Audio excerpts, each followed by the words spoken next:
Oh!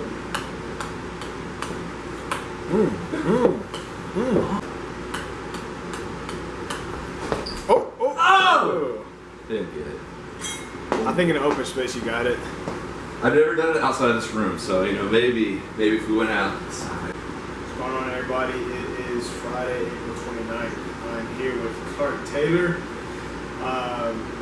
Again, I just want to interview people, just kind of hear everyone's story.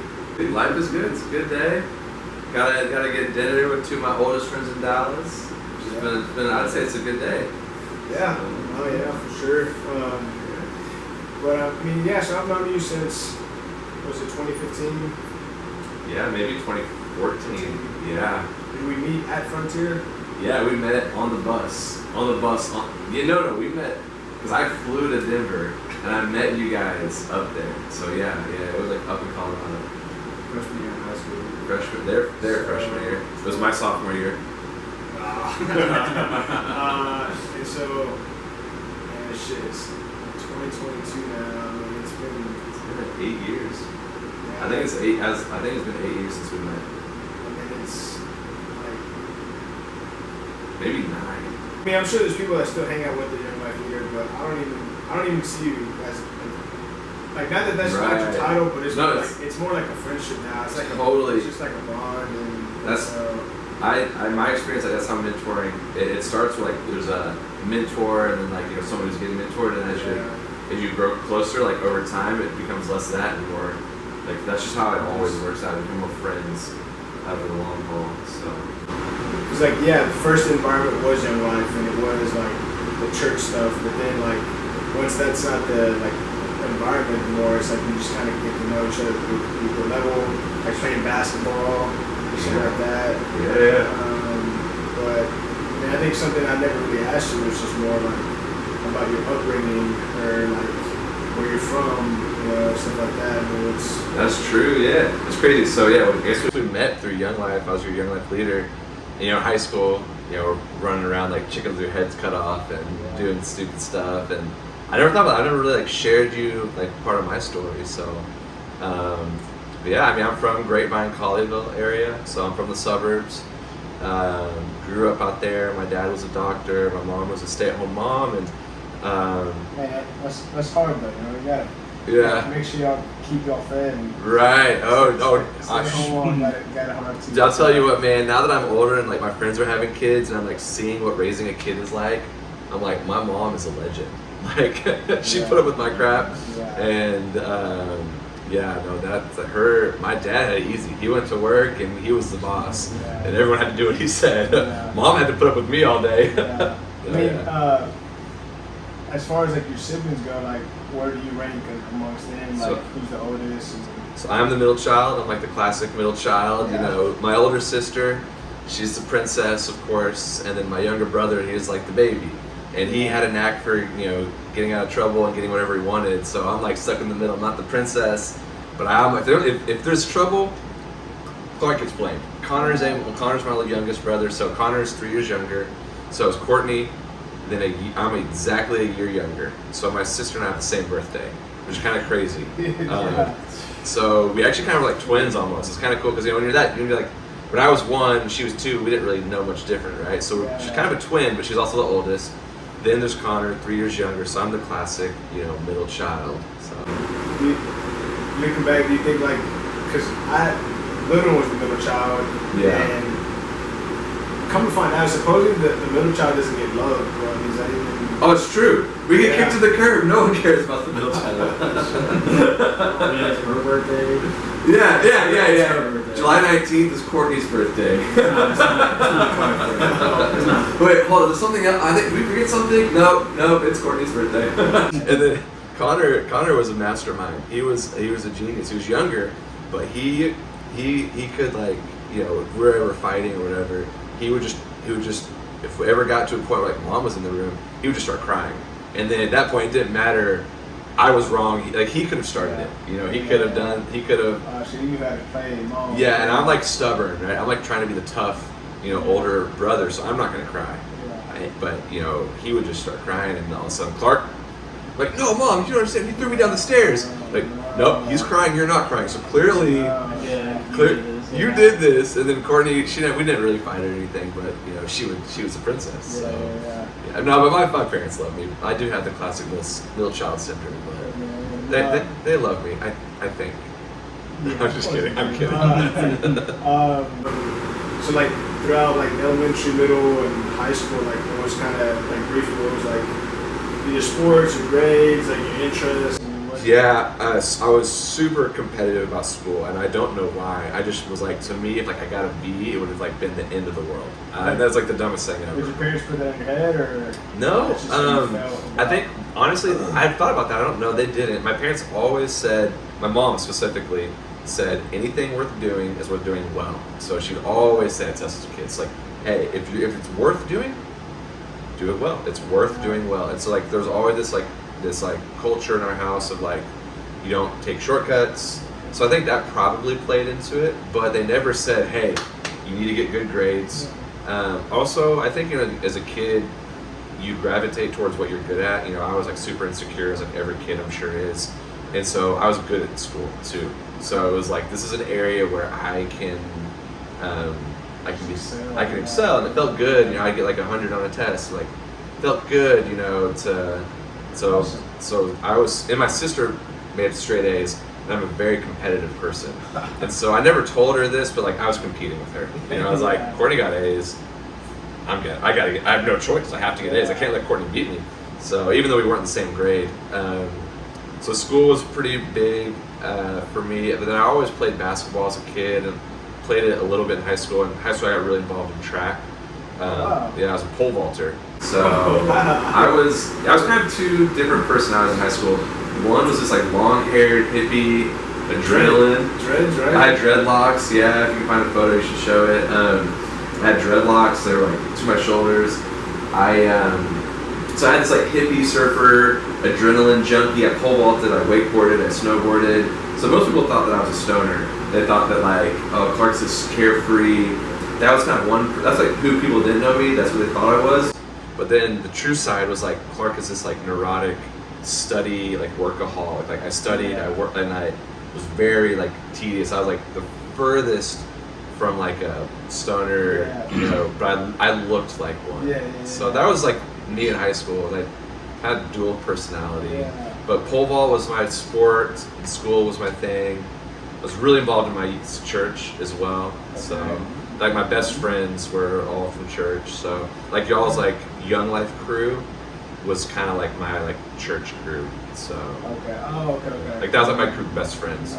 Like I know, like elementary, you're just like in school, and then middle school is like, oh, I want friends. What was high school like for you? Was it like I'm trying to get to college, or I'm trying to be a? Yeah. It was kind of.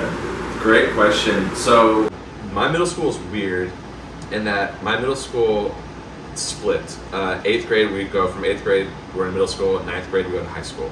Half of my middle school went to Colleyville Heritage.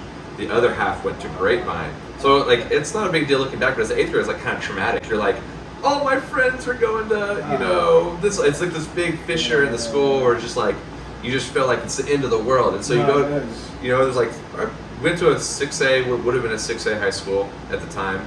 So it was the same size as W2I basically. So my middle school had like maybe 300 kids in my class, but like 150 went to Grapevine. But my Grapevine was like 600 freshmen. So I felt like I was going to this from this school where I knew everyone in middle school. So now Grapevine, I feel like half my friends go to Colleyville. We're like the weird guys from my middle school, and so I was like, all right. And I'm kind of shy, but I'm also adventurous. So I'm like, I have to go kind of like make new friends, basically. I ended up getting super involved in high school. I was involved in like sports and clubs, which I didn't realize it at the time, but looking back was so important. Because when you're involved, for me, like that becomes like instant social connections. Like I had like such great relationships in high school, because I would run track with these guys. I'd see them for 3 hours a day in track practice. I was in clubs with these. If I was in a club with you, like we would be doing the stuff that club did together, and like, so I feel like I was really, really, really well known. And I feel like I knew people really well. Like I'm super involved in my church, so I was really involved. I really enjoyed high school. But yeah, it's like a mix of like involved in clubs, sports, church. How do you think, so like with all that together, like how did it, like what led you to do what you wanted to do like after high school? Yeah, man, I had no idea what I wanted to do. So I like the culture. So I did all of the like AP classes. So I'm doing like AP this and that. So it's kind of just like you're expected to go to college after. Okay. I mean, if you're taking those classes, probably. Yeah, and my parents like expected me to go to college, or like you're going to college. So I didn't think. I never thought. So the interesting thing with that was like, okay, I know I'm going to go to college. But I never once thought, what am I going to do at college? Like in high school, I was just drilled, you need to go to college, you need to go to college, you need to college. But no one ever said, why are you going to college? So senior year comes, I'm like, all right, I got to apply, I'm going to apply to these schools. And then once you apply, you're like, pick a major. I'm like, I've literally never once thought, like. That's funny, yeah. Yeah, you don't like, it's like, you're telling these kids to go to college, you're not telling them why. And so I was like, I had no idea what to pick, because I'm like, never actually thought. And I think it's interesting because nowadays you got a lot of people like Elon Musk who are like, college is overrated. A lot of people are saying trade is more important. I still think college is really great, but people are starting to question how valuable college is.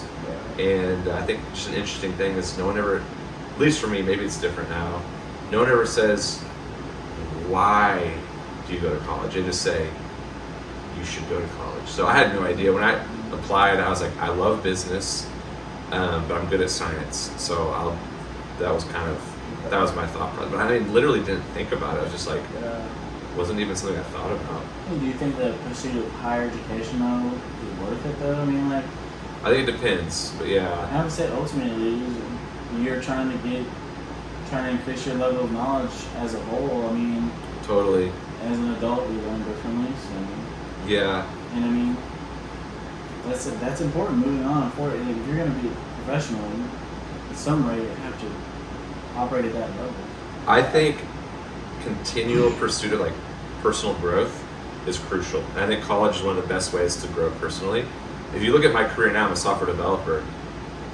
I didn't go to college for this. And a lot of the greatest software developers did not go to college. So, but that's a very specific scenario. Like if you want to be a software developer, you don't need to go to college. If you want to be an engineer, you have to go to college. You know what I mean? Like, no one's gonna be like, oh, cool, you graduated from high school, we want you to design the building that's gonna literally like protect people if it stands, or kill people if it falls. I want you to make a Golden Gate Bridge. Yeah, we want you to make a Golden Gate Bridge, and cars are gonna drive over it. We want you to design it, give us the specs and everything. Yeah, so it depends. Like medicine, gotta go to college. I think like where I'm at with it, I mean, like definitely circumstantial, but like for me, like my parents didn't have a business that they could. Like I think about my buddy Leo, like his dad owns a plumbing business, so it's like why go to college if I could just pick up plumbing? Totally. Or if like, oh, my dad owns a construction, I can just do this. But like I was saying, I think for me it was just like going so I can get a degree that can put me in a better place. Totally. Otherwise, like my family wouldn't have anything to fall back on. Yeah, So, totally. If you're maybe if your dad has like the best mechanic shop in the world, and it's like cool, like I wouldn't go either. I would just take over the business and try to expand it, whatever. But, yeah, totally. So what did you end up when we got to college? What did you? I'm sure like everyone, like you didn't know what the hell you wanted to study. Yeah. Yeah, so I ended up picking pre-med, so biology, pre-medicine, yeah. And because my dad's a doctor, so he's family practice. He worked 4.5 days a week throughout the year. In the summer he worked 4 days. He worked 9 to 5, so he's working 36 hours a week. Not working. I mean, he did have a call, so he'd be on call every now and then. So maybe more like 35 to 45. Long story short, he's not a workaholic, right? And he made great money. Our family we never had any financial problems. That was partially because my dad made a lot of money, but also partially because my mom was really good with finance. She was like, no, we're not buying that. That's dumb.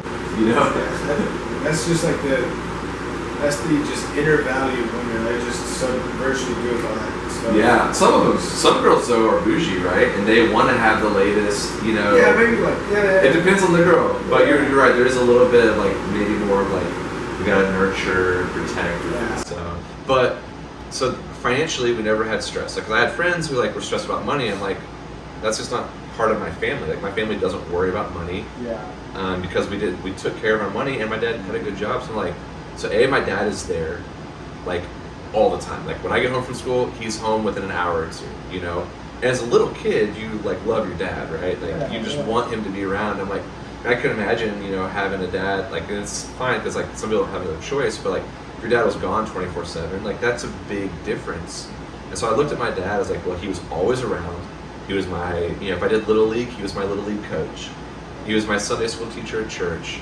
He made great money, but he was not a workaholic. I'm like, if I want to be a good father, medicine is a great career because you can make good money and you can make good hours, so you can be there for your family emotionally and financially. I'm like, that's what I want to do. So I went through, I made great grades. I actually got into med school. And you didn't know that? I don't know any of this. I guess, yeah. I need to talk more maybe. I don't know. Yeah, I was in med school. I made it into med school. And part of the process is you interview at the med school. So they take you go out to UT Houston, UT San Antonio, Baylor. What school did you apply to? So it's weird in Texas, excluding Baylor, you apply to all the Texas schools, and then you rank your top schools. And my favorite school in Texas. Gordon? Alright, so you wanted to do medicine because you saw how your dad was always around, and it wasn't, he was slaving away at work. And so you're like, okay, I want to study medicine, right? Totally, yeah. I just like, man, I want to provide for my family, I want to take care of them, but I also want to be there emotionally. Yeah. And so I'll be a doctor because I'll work 40 hours a week, maybe 30, and I make great money. So like, this is a no-brainer. Until I went to the hospitals, and I was like, I hate this place. I can't do it. So I emailed them, I was like, yeah, sorry. You know, I got into the University of Texas at Houston medical branch, and I just said, look, it's not for me, thank you. And I withdrew my application, which is great because somebody who ended up wanting to go got to go. And so it ended up being a great thing. Because earlier you had said, like, you didn't ever have to go to the hospital. Yeah. At home. My dad's a doctor. Yeah, the hospital was our living room. You know, I was like, all right, sweet. Oh, Clark Kent. Yep, it's bleeding. Yeah. Cool. Rub some dirt on it. Rub some dirt in it. Yeah, you're gonna be good. So yeah, I didn't actually know. I started shadowing doctors my senior year of college. I went to go shadow them, and I was like, oh, this is what it's actually like to be a doctor. This is not for me, you know. Yeah, like, this is awful. This looks like the worst job in the world. Yeah. For me. For other people, it's a great job, right? Like, you know, but for me, it's just like, I can't see myself doing this. I don't, you know. And you said, like, luckily your dad was really supportive. Oh, yeah. He was so cool about it. He was just like, hey, never wanted this for you. This is always your choice. You know, and he told me, like, Clark, I think you're talented. I believe you have a lot of talent. So I want you to go work hard in whatever it is you're doing, and don't waste your talent. Don't be lazy. As long as you're going for it, you don't have to be a doctor. I was like, yeah, that's so cool. So very supportive. And, so he was just like, yeah, let's find out what's next, you know? Yeah. So you started doing business, right?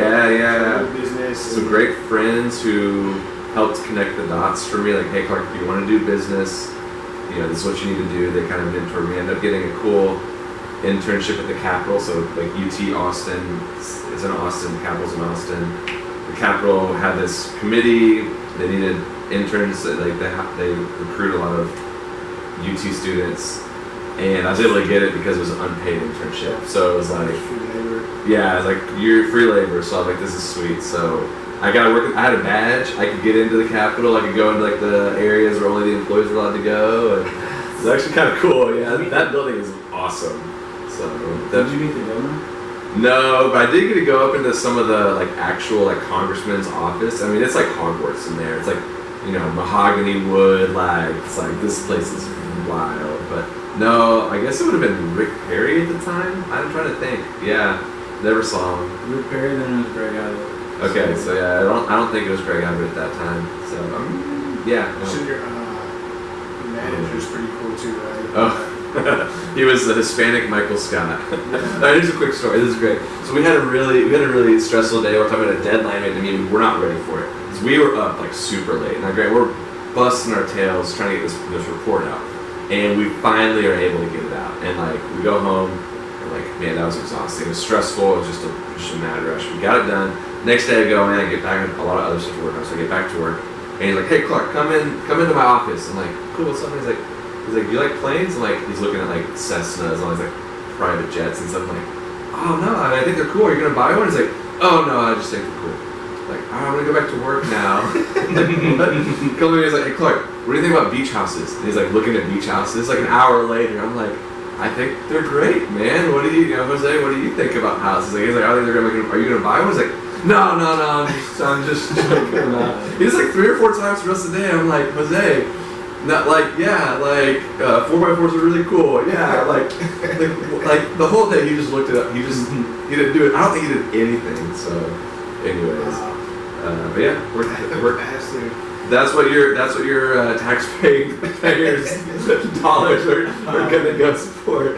He was a great guy. He was awesome. And then so you were doing consulting for a little bit. Yeah, out of college. Yeah, did that.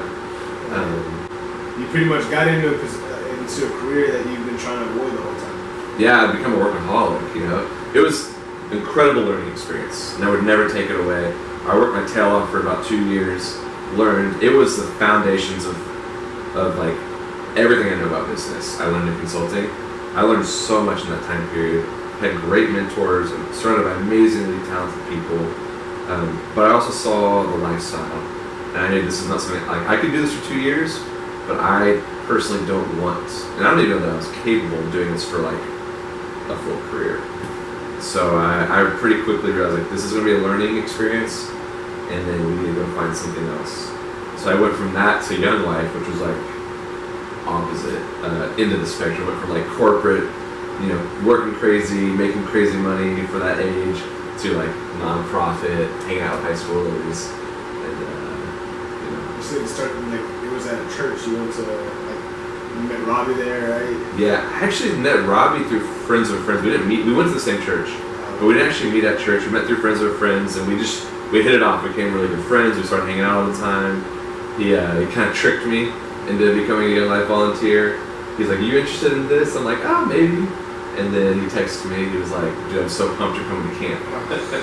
I was like, "Dude, I don't remember saying yes to this, but." So yeah, that's how I got involved in Young Life. I met Robby, and that's what we all. You met us at freaking 14. Yeah. So We were freshmen. Yeah. A bunch of goofballs coming off the bus. It was kind of awkward. They were like, "Who's this Clark guy?" I'm like, "Who are these high school kids?" Like, what do I do? Shake your hand? I don't know. Let's form a group. Let's call ourselves Rooftops Boys. Let's call ourselves a group. Where did that name come from? Do you remember? Because our